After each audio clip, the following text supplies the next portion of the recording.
Good evening everybody, I'm here tonight to show you how to make a Coronarita. So we'll go through the ingredients of what you need and then we'll go through the tools that you need to make the drink.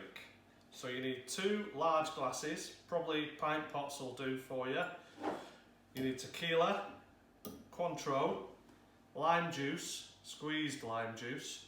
I would suggest you get one of these so you can put the lime in, squeeze it. You probably need the juice for 2 drinks of maybe 3 limes.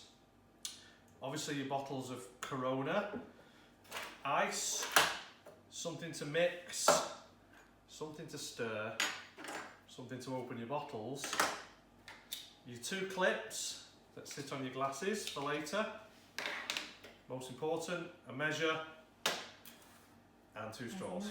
So let's make the magic happen. So 2 glasses, good amount of ice in each one. Take some of your lime. You can have a nice slice of lime in there.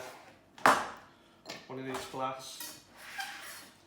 And now start your mixing. So what you want is a double tequila per drink. So we're going to make 2 drinks, so we need 2 double tequilas.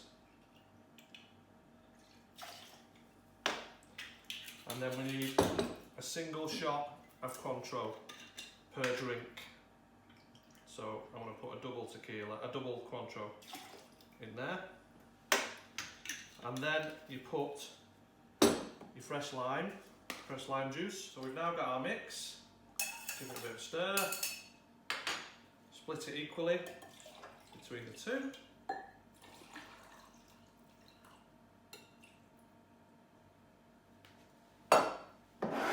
And this is where you put your beers in.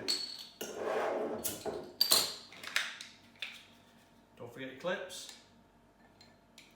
You're on the edge. Beers upside down.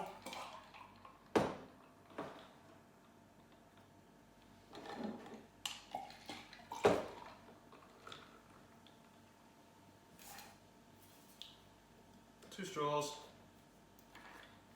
and there's your Coronarita.